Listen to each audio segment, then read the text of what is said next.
Agora vem aqui junto comigo, porque nós vamos falar sobre esses alimentos e o que eles têm a ver com cada órgão do nosso corpo. Estou aqui junto com a doutora Marcela Garcês, que é nutróloga. Tudo bem, doutora? Tudo bem, Glória. Veio é um também prazer. de verde, Estou né? aqui na vibe da Copa. Apesar de ser São João, hoje dia de São João, a gente não podemos esquecer da importância dessa data, né, para o Brasil todo. E muito mais, quer dizer, não para o Brasil todo e para o pessoal do Nordeste, que tem isso como uma tradição, né? Até maior do que a gente vê aqui no sul do país, mas é importante para todo mundo. Eu digo São João, um santo tão importante, festeiro, então... Mas tomara que São João nos abençoe, porque hoje ainda tem jogo no final do dia. Olha, gostei dessa, hein? Vamos torcer para São João, São João. Vamos lá. A gente vai, olha, decoração, a gente vai falar de decoração aqui dos pratos, porque a gente vai trazer também, dá uma olhada na decoração desses pratos. Quem fez? Foi Sandrinha que fez. Ela colocou aqui os alimentos, montando cada órgão do nosso corpo. A gente vai mostrar para você essa decoração da Sandrinha. E vamos falar de alimentos bons para o coração, porque a gente vai precisar deles também, né, doutora? Exatamente. Manter o coração em ordem hoje é essencial. E um prazer enorme estar aqui nesse cenário novo. Eu realmente estou encantada com o novo cenário. A Sandrinha, aliás, encantadíssima com o trabalho de Sandrinha, porque veja que trabalho de artista nesses alimentos aqui organizadinhos com as suas funcionalidades para cada órgão e cada parte do corpo. Vamos começar então, doutora? Vamos começar. Vamos começar com o cérebro, gente. Que tipo de alimento será que é bom para o nosso cérebro e o que ele faz de bem para o cérebro? Isso que a gente vai entender agora, né? Exatamente. Vamos lá. Na verdade, o que a gente tem que entender é que os alimentos com funcionalidades, eu acho sempre importante, nós, como damos aula para médicos, orientando a prescrição de alimentos com funcionalidades,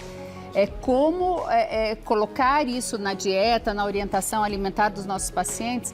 É muito importante a gente entender, e a população também entender, que alimentos com funcionalidades, eles não substituem medicamentos. Sim. Então, é sempre importante a gente entender que quando temos necessidade de utilizar medicamentos, os medicamentos com orientação médica devem ser utilizados. Sem dúvida. Mas os alimentos com funcionalidades, a dieta, o hábito alimentar tem a capacidade de promover saúde e, eventualmente, naquelas pessoas que os consomem com frequência, de prevenir doenças, de prevenir disfunções no nosso organismo. Então, introduzir alimentos com funcionalidades no plano alimentar, no hábito alimentar, ao longo da vida, pode ajudar a promover saúde, prevenir doenças e, eventualmente, de forma complementar para aquelas pessoas que têm doenças estabelecidas, ajudar no tratamento, quer dizer, na evolução daquelas doenças crônicas que normalmente a partir de uma certa idade, as pessoas têm que começar a organizar e tratar doenças eventualmente que já estão instaladas. Os alimentos com funcionalidades, apesar de não substituírem medicamentos, eles ajudam de forma complementar. Então, eu acho sempre muito importante que nós sinalizemos isso de forma muito clara, porque há uma tendência das pessoas, às vezes, quererem consumir alimentos com funcionalidades. Então agora vai resolver, eu posso deixar o medicamento, seja para o diabetes, para a hipertensão, para a dislipidemia. Estou falando aqui de doenças crônicas, que as pessoas, se já têm indicação do uso do medicamento, o alimento com funcionalidade não vai substituí-lo. Perfeito, doutora. Muito importante nós pontuarmos isso. E o cérebro é algo que a gente tem que ter funcionando desde o primeiro dia até o último da nossa vida. Com certeza. É a nossa máquina, é o nosso computador aqui, né? Que comanda o nosso corpo, nossa vida, enfim, nossas atividades. Então, o cérebro tem alimentos que conferem ao cérebro funcionalidades que promovem a função cerebral, que a gente chama de cognição.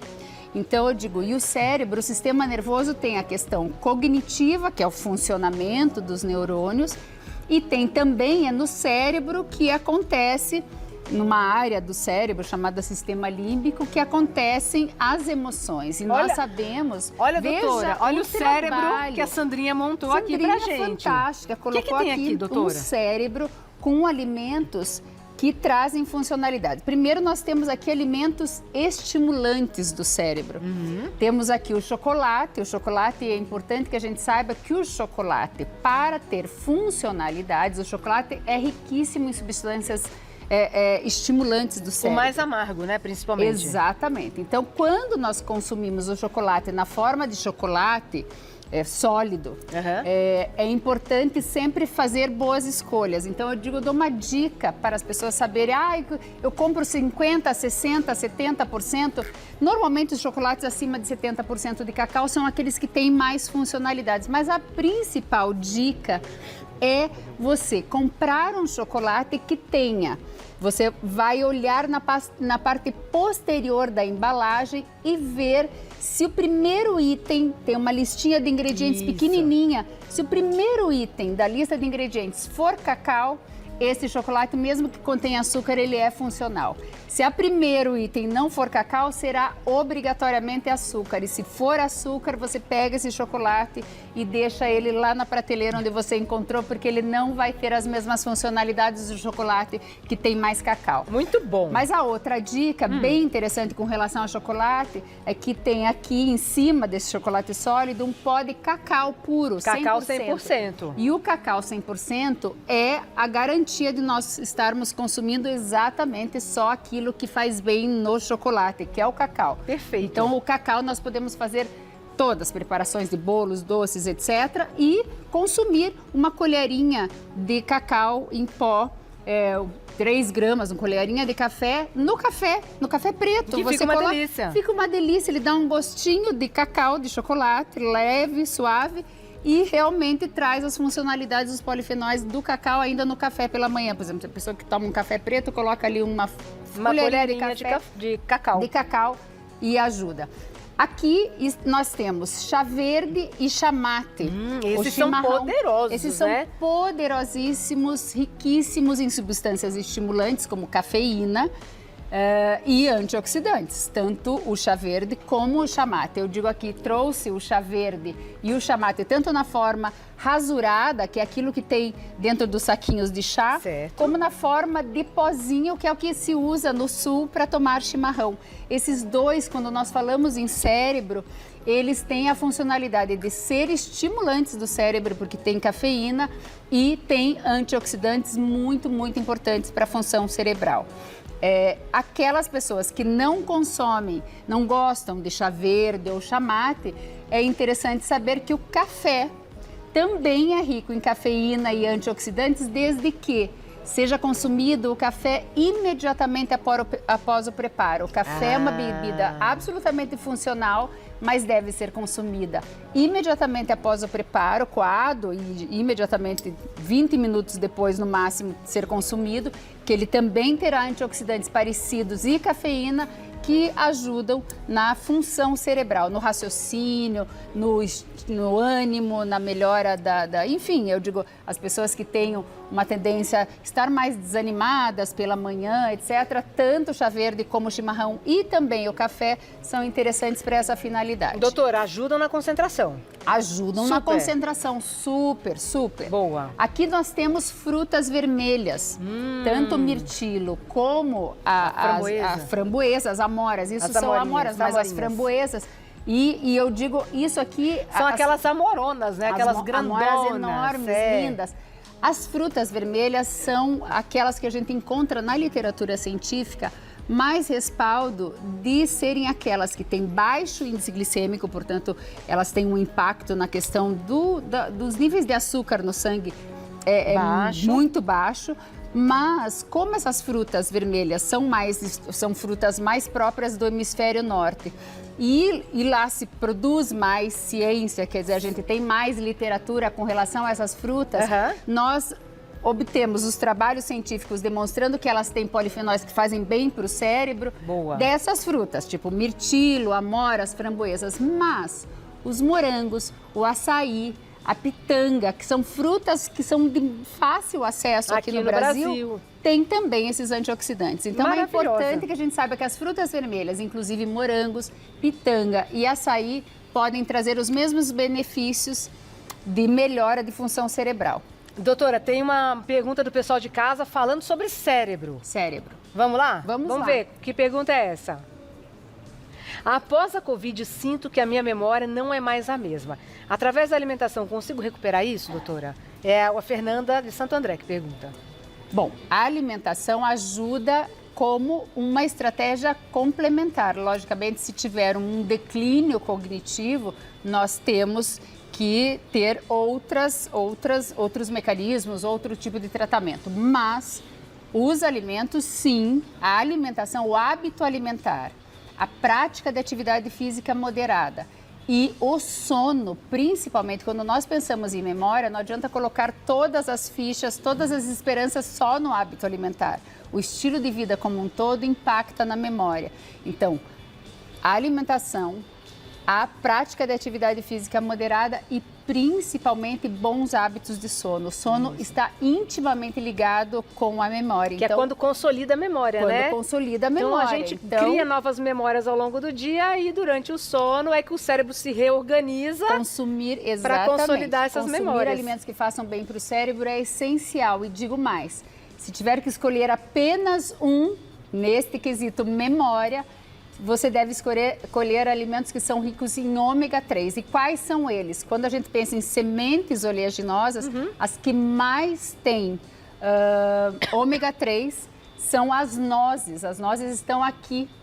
Aí tem as castanhas do Brasil, aqui temos as castanhas do Brasil, que também são ricas em ômega 3, mas a castanha do Pará, que é a castanha do Brasil, ela é castanha do Brasil porque ela tem uma outra funcionalidade, porque a castanha do Pará é o nosso alimento funcional que é o mais rico em selênio.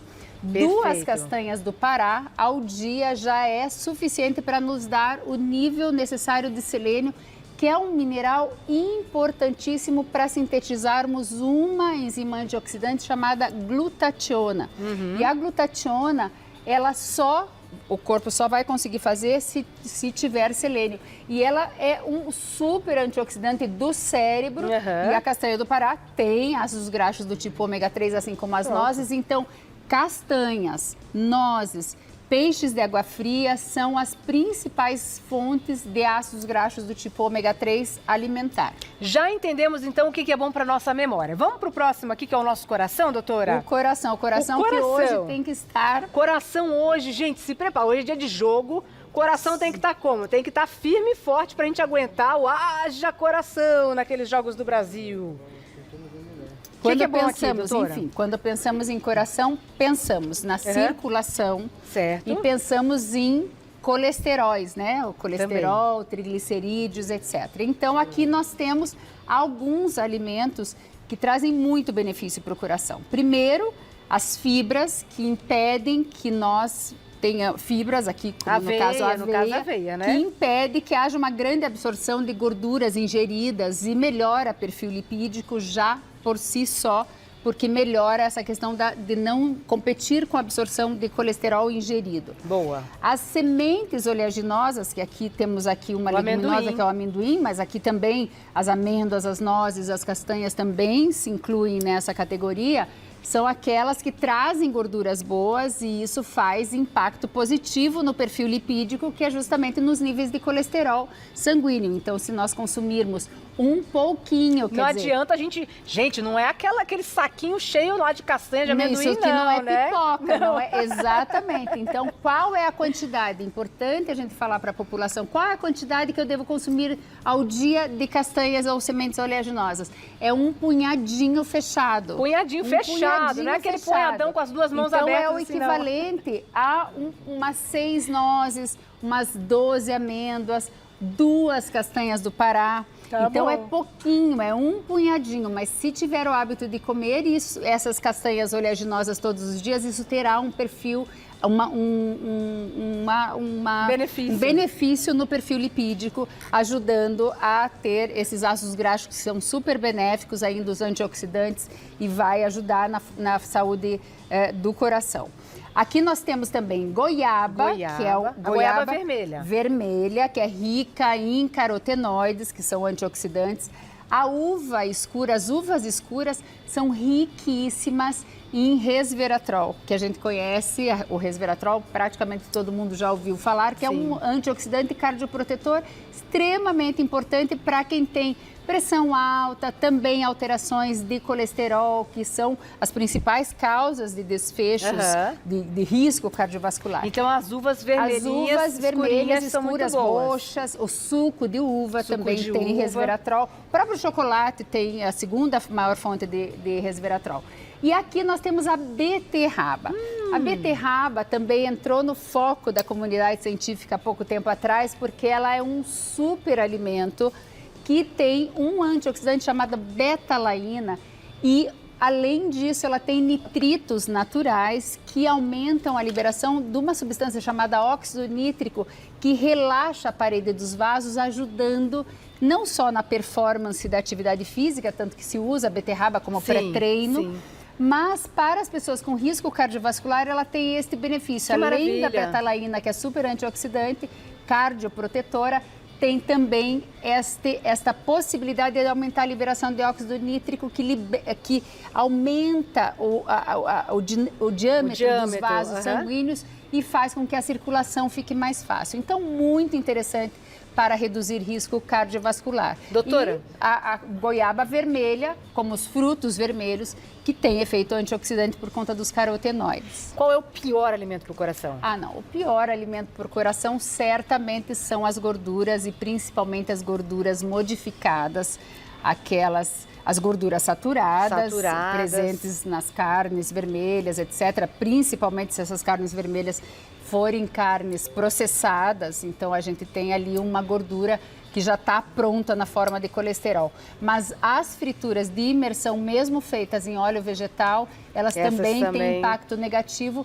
E outra coisa que nós sabemos hoje em dia que faz muito mal para o coração e às vezes as pessoas não relacionam, são os carboidratos simples, quer dizer, os açúcares e as farinhas refinadas, porque isso aumenta... É o pão, é o macarrão. O macarrão, isso aumenta perfil glicídico e aumenta triglicerídeos, que é uma gordura no sangue que normalmente vem mediada pelo consumo de açúcares em excesso. Então, eu digo, não é só controlar o consumo de gorduras, nós temos que controlar o consumo de alimentos ricos em determinadas açúcares, em excesso, frituras de imersão. Frituras de imersão faz um grande mal. Então, gorduras saturadas, presentes nas carnes, principalmente processadas, os açúcares em geral e frituras de imersão. Doutora, a gente tem mais uma pergunta chegando pra gente. Vamos ver? Lá. Qual é essa aqui? Sobre o coração, hein? Tenho colesterol alto e sempre ouvi dizer que ovo não é bom. Isso é verdade? A Vera Lúcia pergunta. Agora a gente está naquele momento, doutora, em que tem que comer proteína. E aí a grande fonte de proteína é o ovo. E aí o pessoal, mas o ovo não faz mal pro coração. E aí, como é que faz? Então, o ovo é uma fonte de colesterol pronto. Cada ovo, que tem 6 gramas de proteína, e o ovo é um alimento fantástico, mas não deve ser a nossa única fonte proteica, porque eu digo, se for a única fonte proteica da pessoa ao longo do dia, e se for uma mulher magra, porque uma mulher com 60 quilos, ela é magra. Certo. Uma mulher, quer dizer, muito difícil nós vamos acharmos um homem com 60 quilos. Mas uma mulher magra que só consuma ovos como fonte proteica, ela terá que consumir 10 ovos ao dia, porque cada ovo tem 6 gramas. Então, o ovo é um alimento super interessante, completo, cheio de nutrientes, uma fonte ótima e barata de proteínas, mas o ovo tem 200 miligramas de colesterol e pronto, já na forma de colesterol. Então, a pessoa que tem a dislipidemia, que tem os níveis alterados de colesterol, não pode comer ovos livremente. À vontade. Então, nós temos uma quantidade de ovos para a população em geral que é interessante consumir ao longo do dia, que não tem risco. que é de 1 a 3 ovos ao dia. 1 a 3 ovos ao dia? 1 a 3 ovos Ok. ao dia, até mesmo uma pessoa que tenha dislipidemia não grave, não descontrolada, que esteja controlada, pode consumir. A pessoa que tem uma dislipidemia importante pode ter que consumir no máximo 1 ovo ao dia. Então, assim, os ovos são muito benéficos, mas nada dá para consumir assim, não, come como se fosse Tudo água. é assim, né? Exatamente. Tudo é assim o na bom vida. senso. É o bom senso. Exatamente. Aí agora a gente tem aqui os ossos. Olha, a gente tá aqui com os nossos câmeras mostrando para vocês o trabalho de arte que a Sandrinha fez. Ela reproduziu agora o osso, olha o ossinho que ela fez aqui, tá vendo? Com os alimentos que fazem bem para esse tipo, para esse órgão do nosso corpo, ou essa parte do nosso corpo. O que é bom para o osso? Bem, o Cálcio. que é bom? Cálcio. Nós não temos como falar de ossos e não falar de cálcio, apesar de que os ossos, tudo que não é mineral no osso, se você tirar toda a parte mineral dos ossos, ele vira uma borracha, uma estrutura quase emborrachada, que é colágeno. Os ossos são compostos de estrutura conectiva de colágeno e minerais, principalmente cálcio, mas também fósforo, magnésio e outros minerais, mas principalmente cálcio. Então, nós temos, para manter os ossos em ordem, os nossos alimentos mais importantes são proteínas em geral, e cálcio. Então, a fonte alimentar desses dois nutrientes, o macronutriente proteínas e o cálcio principal da dieta ocidental, são os laticínios. Impossível nós não falarmos que são os laticínios, porque queijo. são leite, queijos, iogurtes. E aí nós temos aí uma parcela da população, que não é a totalidade, que é intolerante, que tem alguma sensibilidade aos alimentos lácteos. Mas essa sensibilidade, se eventualmente ela realmente acontecer, é importantíssimo que a pessoa procure o seu médico de confiança e saiba exatamente se ela é uma pessoa sensível ao leite. Porque o leite, se a pessoa tenha intolerância à lactose ou tem algum tipo de sensibilidade às proteínas do leite, ela precisa caprichar no consumo de alimentos, outras fontes de cálcio, tipo vegetais, ou também se a pessoa tem a opção de ter uma dieta estrita, que a gente chama que é uma dieta vegetariana ou vegana com exclusão de alimentos lácteos. Os laticínios, e nós temos estudos que demonstram isso, que há uma fake news aí nas redes sociais dizendo que o leite é inflamatório. O leite só é inflamatório para quem tem sensibilidade. Caso contrário. E esse percentual é da ordem de, no máximo, 20% da população. Então, 80% da população pode consumir leite. Agora, os laticínios não são tão... Já não tem mais tanta lactose, já não tem mais tanto problema e é importantíssimo para os ossos. Então, assim, eles estão aqui tanto na forma de queijo, como na forma de iogurte, como fonte de proteína e cálcio. E aqui a gente tem mais o quê? É couve? E aí temos aqui outras fontes vegetais de cálcio, que são os vegetais verdes escuros, como a couve, as leguminosas, que são os grãos que dão em vagens, como feijões, ervilhas, grão de bico, soja, lentilhas. Isso são fontes de cálcio e fonte de proteína vegetal. Que aquela pessoa que não consome lácteos pode se beneficiar. Temos aqui o arroz integral, que em combinação com o feijão, nós temos a combinação de arroz e feijão, que é uma combinação absolutamente brasileira. Ela faz com que a leguminosa, que é o feijão, e o cereal tenham todos os aminoácidos que tem numa carne, por exemplo. Olha, tem uma proteína completa quando você junta arroz ao feijão. Se você não juntar os dois, você não tem todas as proteínas, todos os aminoácidos completos. Aqui nós temos uma semente, aqui é uma semente de gergelim, que também todas as sementinhas, gergelim, linhaça, chia, todas são fontes de cálcio. E ameixa. E temos aqui a ameixa, principalmente a ameixa, as frutas secas elas têm cálcio, mas principalmente as frutas secas têm fibras, que fazem com que o intestino funcione melhor e melhore a absorção de cálcio ingerido na alimentação sem precisar suplementar.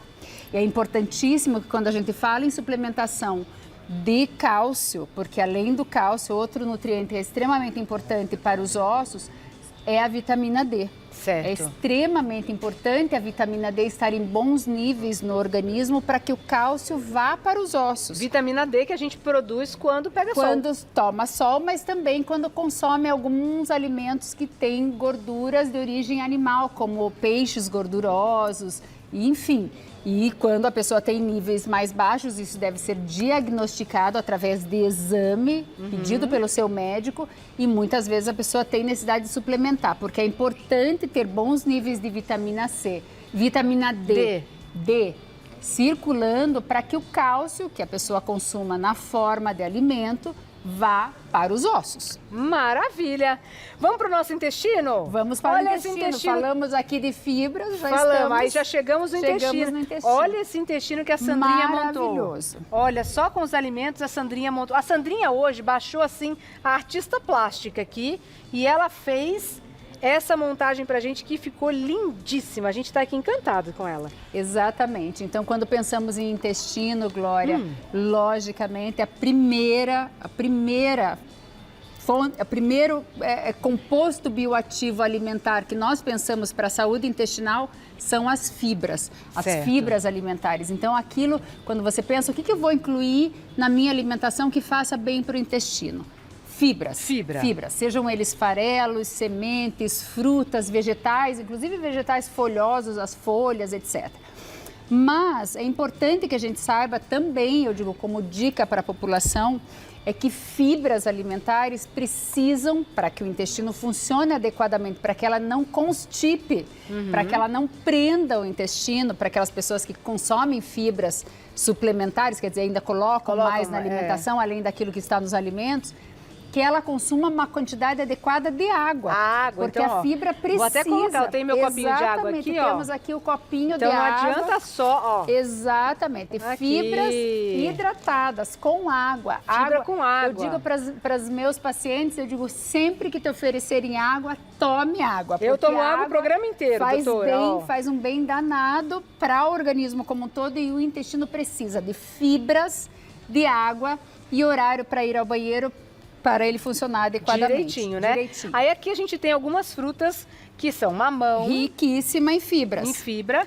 A maçã com casca. Com casca, riquíssima em pectina, e na casca da maçã estão outros compostos bioativos que são os antioxidantes que trazem benefício. A banana. A banana, que também é uma fonte de fibras e minerais. E eu vi o coco, é o coco aqui? O coco ralado, o coco in natura, mas o coco, mesmo o coco ralado, também é fonte de fibras. Linhaça, aveia, sementes em geral são fontes de fibra. Os farelos, todos eles, os farelos integrais, são fontes de fibras. E aí nós temos uma outra classe de alimentos, que são os alimentos fermentados, os alimentos ricos em probióticos. E de novo, na dieta ocidental, os fermentados mais comuns são os alimentos lácteos, são fermentados com bactérias benéficas, o que chamamos de probióticos.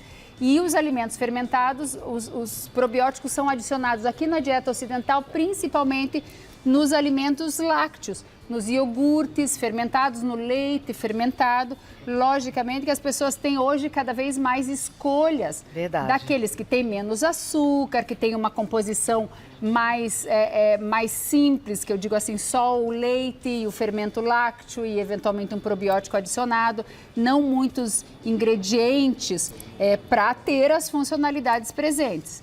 Mas na dieta oriental nós temos vários fermentados.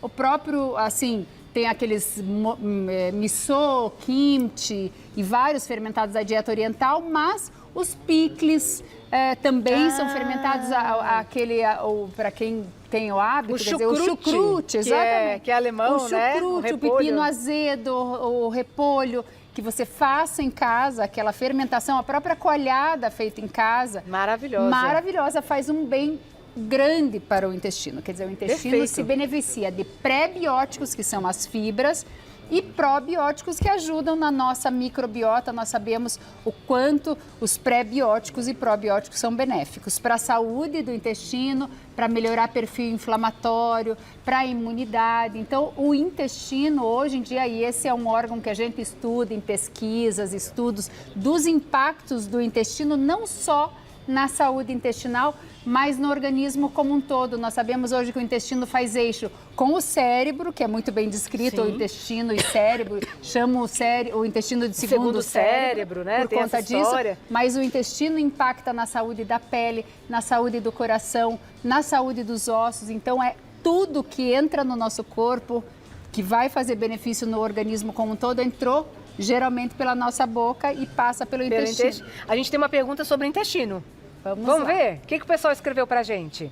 A ansiedade e o estresse podem alterar o funcionamento intestinal? A Camila de Guarulhos. Olha, Camila, eu digo que a ansiedade e o estresse não só alteram o intestino justamente por conta desse eixo cérebro-intestino, a ansiedade, a depressão, alterações psicológicas e psiquiátricas, quer dizer, o estresse leva, através do nervo vago, estímulos para o intestino que pode fazer com que ele funcione mais ou funcione de menos.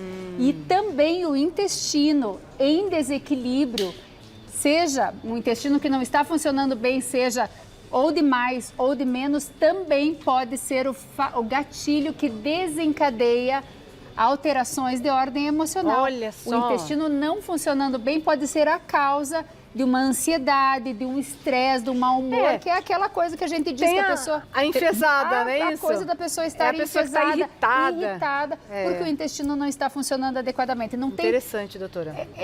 É um dos sistemas do nosso organismo que mais nos desestabiliza emocionalmente, é a função intestinal. Perfeito. Aí agora a gente vem para um outro órgão aqui, que a gente às vezes nem pensa nele como órgão, mas é o maior órgão do nosso corpo, que é a nossa pele. Não é isso, doutora? E aí, como é que a gente tem aquela pele viçosa, aquele glow que o pessoal gosta de falar, aquele glow, né? Aquela pele com brilho, assim. O que faz bem para nossa pele, doutora? Eu vou roubar essa água aqui, ó, que eu vou continuar tomando água.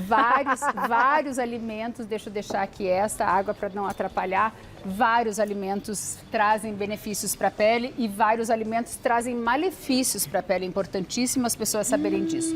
A pele, o que mais causa envelhecimento precoce ou acelerado, além da falta de colágeno, que é uma proteína, eu digo, parece que nós estamos agora no momento só se fala de proteína, mas na verdade é importantíssimo falar de proteínas, porque as pessoas quando vão calcular o que consomem de proteínas ao dia, dificilmente, eu digo a população em geral, dificilmente consome a quantidade de proteínas adequada para fazer proteínas para o corpo todo, refazer todas as estruturas de colágeno, que são 30% do nosso corpo, e ainda sobrar para a pele.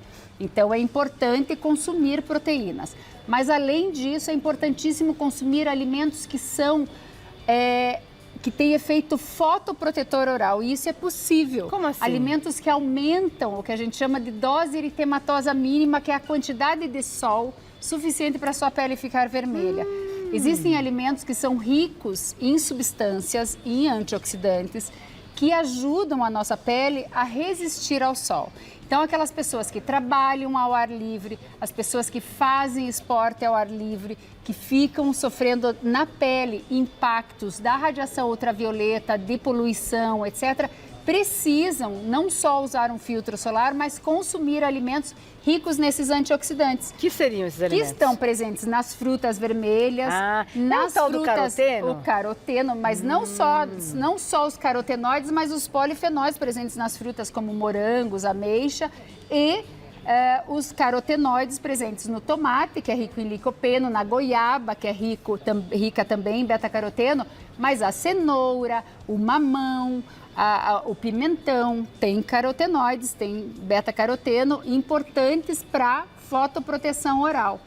E alimentos ricos em ácidos graxos do tipo ômega 3, como os peixes de água fria, e aqui estão na forma, o ômega 3 aqui está na forma de peixes de água fria, porque eles, além de terem ômega 3, que também é fotoprotetor oral, importantíssimo para a saúde da pele, esses ácidos graxos estão acompanhados aqui de proteína. Sem dúvida. Então, os peixes de água fria... Aqui a gente tem atum e salmão. Tem atum e salmão, mas tem a sardinha também, que é boa, não tem? É importantíssimo falar para a população do Brasil inteiro que o atum em lata e a sardinha em lata tem também ômega 3 e tem proteína, e a sardinha, mesmo na forma in natura como em lata, tem ômega 3 tanto quanto tem o salmão. E nós encontramos no Brasil inteiro, em todos os supermercados, e podemos comprar uma sardinha em lata e deixar em casa. ela tem uma durabilidade maior do que esses peixes e você pode consumir de acordo com a tua necessidade. E é muito mais em conta, né? Mais em conta, mais fácil e mais fácil de armazenamento. Porque eu digo os alimentos processados estão aí, os industrializados estão aí também para nos ajudar. O importante é nós fazermos boas escolhas. Então eu digo, o atum em lata e a sardinha em lata são alimentos processados, porque eles são colocados numa lata e são fechadinhos lá, mas eles têm uma durabilidade muito maior do que o peixe in natura, que a gente sabe que você tem que ter o fogo, tem que preparar, você tem que armazenar adequadamente. E a sardinha em lata e o atum em lata têm a mesma funcionalidade. E aqui também temos as castanhas e nozes. Que são boas para tudo. Que são ótimas para a pele, são fontes de antioxidantes, são fontes de minerais importantes também para a firmeza da pele, são fontes em silício. Silício é um mineral traço super, super importante para a firmeza da pele, a matriz extracelular. E às vezes as pessoas tomam um suplemento de silício e poderiam estar comendo na forma de sementes, de alimentos, exatamente. Doutora, a gente tem mais uma pergunta que chegou. Vamos dar uma olhadinha nessa pergunta, olha lá. Existe algum alimento que ajuda a aumentar a produção de colágeno naturalmente? É a Renata de Santo André. Segura a resposta. Segura a resposta que eu vou dar um recadinho e já venho. Tá bom, doutora? Vem aqui junto comigo e vamos voltar aqui, que a gente deixou uma perguntinha no ar, né, doutora? E aí, vamos entender qual que é a resposta. Ó, vamos colocar de novo essa perguntinha no ar? Vamos colocar a pergunta. Existe algum alimento que ajude a aumentar a produção de colágeno naturalmente? A Renata pergunta. Existem alimentos que ajudam e principalmente os alimentos que são fontes de proteínas, mas aqueles que ajudam mais ainda são aquelas partes das carnes que são feitos de colágeno. Mocotó. Como o mocotó, os ossos, que hoje em dia a gente acha caldo de ossos para comprar. Isso. Mas, na verdade, se você pode fazer em casa o caldo de ossos. Pezinho de galinha. Pezinho de galinha, as cartilagens, você coloca ali, faz um caldo e pode, inclusive, congelar nas forminhas de gelo e você tem ali uma fonte natural de colágeno alimentar. Agora, eu quero dar uma dica extremamente importante para as pessoas que querem ter um estímulo normal, assim, natural de colágeno. É que nós só organizamos os aminoácidos em fibras de colágeno na pele e nos outros 27 tipos de colágeno que temos no corpo, se nós tivermos vitamina C circulante. A vitamina C é que hidroxila, quer dizer, um nome mais complicado, mas a vitamina C é que faz com que os aminoácidos tomem forma de fibras de colágeno. Perfeito. E se nós não consumirmos vitamina C na forma de alimentos, teríamos que fazer suplementação. Mas é importante que as pessoas saibam que apenas um limão, uma laranja é suficiente para dar o aporte diário de vitamina C. Mas às vezes a pessoa não consome nenhuma fonte de vitamina C. Goiaba é uma outra fonte extremamente importante de vitamina C. Mas as frutas cítricas são as mais comuns. Frutas cítricas, os morangos.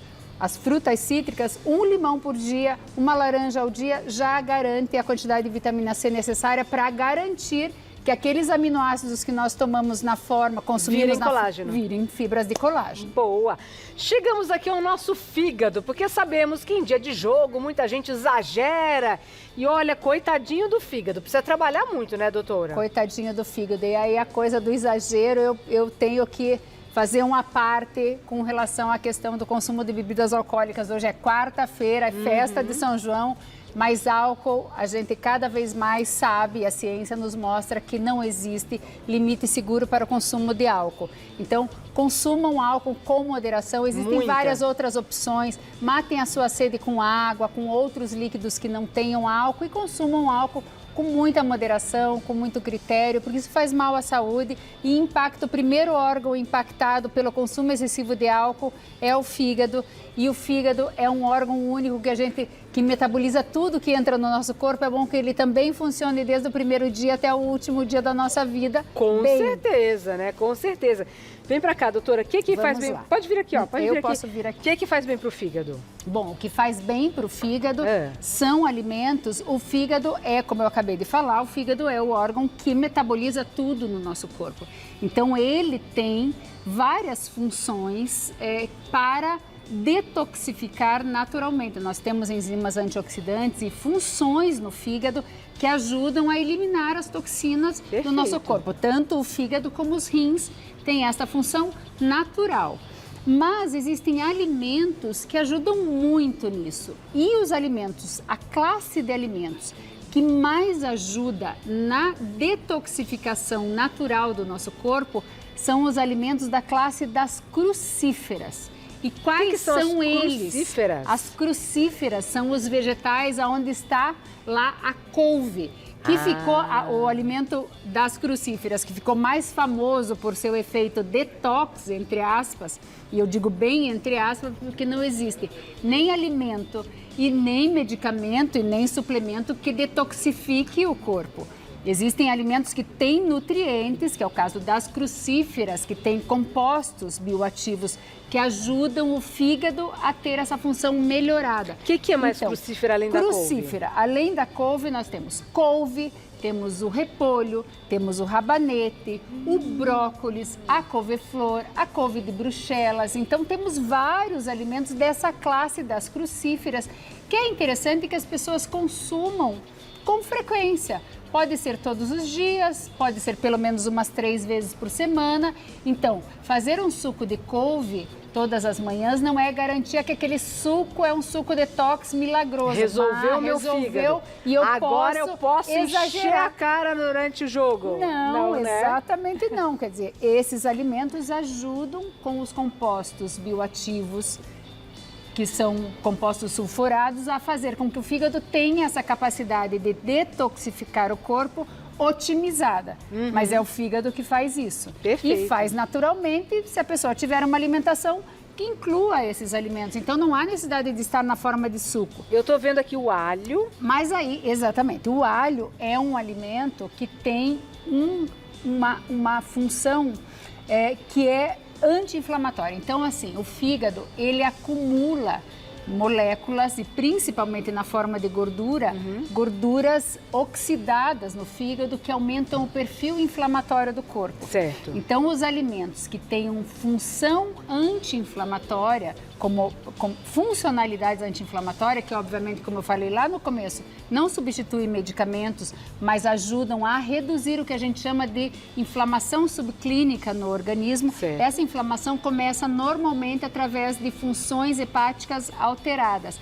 Então, alimentos anti-inflamatórios, como principalmente o alho, que é rico em alicina, um dos alimentos mais anti-inflamatórios que a gente conhece. Olha só! E cúrcuma, além de outras especiarias, como também gengibre, tem função anti-inflamatória. Então, se forem incluídos diariamente no hábito alimentar, todo mundo tem o hábito de consumir 1 a 2 dentes de alho, que é suficiente. No dia a dia. Uma colherinha de açafrão da terra ou cúrcuma, a cúrcuma longa ou açafrão da terra, é um alimento super anti-inflamatório que tem esta funcionalidade. Então, consumido 2, 3 vezes por semana no hábito alimentar também pode ajudar.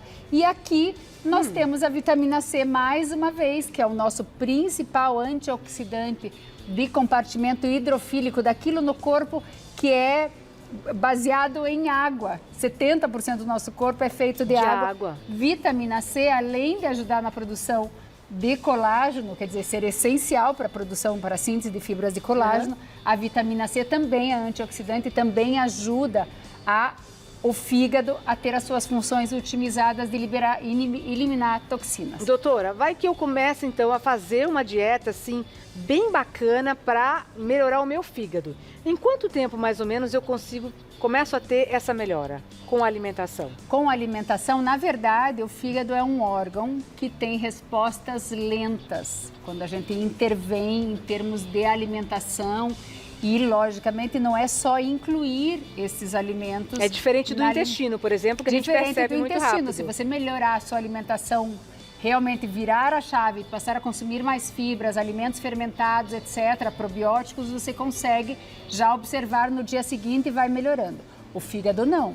O fígado nós precisamos de 2, 3 meses para que ele consiga eliminar os ácidos graxos que estão acumulados, aquilo que a gente chama de gordura no fígado, esteatose hepática, dependendo do nível, precisa não só incluir esses alimentos, como às vezes retirar outros. Eu Certo. digo, o álcool é uma das coisas, mas assim, às vezes a pessoa precisa reduzir o peso corporal, precisa fazer uma dieta menos inflamatória, uma dieta com menos açúcares, menos calórica, ter um hábito alimentar não associado à prática de atividade física moderada, quer dizer, o fígado vai responder mais lentamente do que o intestino, por exemplo. Perfeito. Até do que a pele. A pele, se você consumir um alimento que ajuda, como um fotoprotetor oral, você consome ele pela manhã, frutas vermelhas, mais vegetais verdes escuros, até um chocolate amargo. Em horas, ele ajuda a tua pele a ter Um viço melhor. Não um vício, é A cor? uma resistência maior ao sol. Uma resistência maior Ela ao sol. resiste mais ao sol que você vai se expor ao longo daquele dia. Então, existem situações em que você já pode, com os alimentos, ter resultado na sua saúde imediatamente, como é o caso do consumo de alimentos antioxidantes que tem efeito fotoprotetor oral. Mas no caso do fígado, não. Ô, doutora, tem uma pergunta da Norma. Qual que é a pergunta, Mafê? Deixa eu... A margarina realmente faz mal? E ela quer saber também se a manteiga pode ser uma boa substituta. Então, quando nós colocamos essa opção assim, margarina ou manteiga, qual é o melhor? Na verdade, a opção melhor, a melhor escolha, eu tenho margarina e manteiga e quero fazer uma boa escolha. A manteiga é melhor. É Hoje, melhor. os dados que nos mostram, para a maior parte da população, a manteiga é uma melhor escolha. Por quê? E já foi vilã, né, Não, doutora? Por quê? Porque a manteiga é uma gordura não modificada. Porém, para uma parcela da população que tenha grandes alterações no perfil lipídico, portanto, tenha colesterol muito alto, tenha risco cardiovascular muito, muito elevado, pode ser que para esta pessoa a melhor escolha seja a margarina. Então, se o seu médico te proibiu de comer ovos, de comer manteiga à vontade, para você a margarina é a melhor opção. É a melhor Mas opção. para a população em geral, por isso que eu digo, Glória, a questão alimentar, todo mundo tem muitas dúvidas, porque realmente é uma ciência. Nós Sem estudamos dúvida. isso todos os dias, todas as horas, e os conceitos mudam.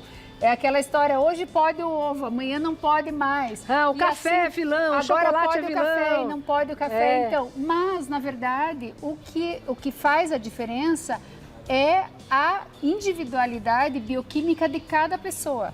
Então, assim, para a maioria da população, se eu só tiver essas duas opções, manteiga ou margarina, a manteiga é melhor. Então eu vou fazer mais uma outra pergunta em cima disso. Agora, Qual existem seria... outras opções Então. melhores para todo mundo. Qual seria uma opção melhor para todo mundo? Uma boa para todo mundo. Quer dizer, eu não tenho só manteiga e margarina e alguma outra opção. Se eu puder passar uma proteína no pão, ela é sempre superior. Quer dizer, Como assim? um requeijão, uma pasta de grão de bico.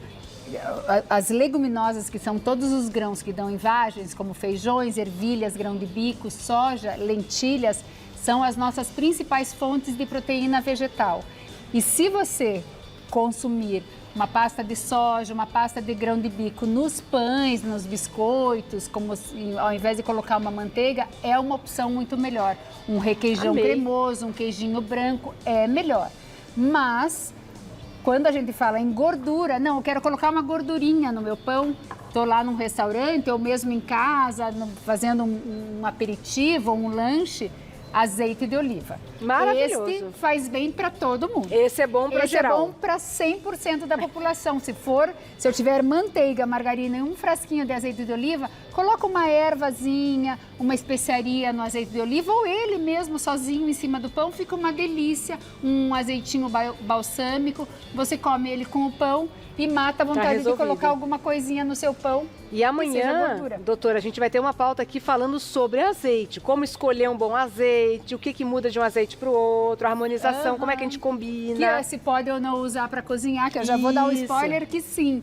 Pode usar Pode azeite de usar. oliva para cozinhar. Aí, porque tem uma polêmica, Há né? uma polêmica, mas na verdade essa polêmica ela não existe. Quer dizer, o azeite de oliva Existem algumas formas de azeite de oliva que não são interessantes para cozinhar porque ele é um azeite tão bom e ele queima, ele atinge o ponto de fumaça numa temperatura baixa. Então ele não se presta a fazer fritura de imersão.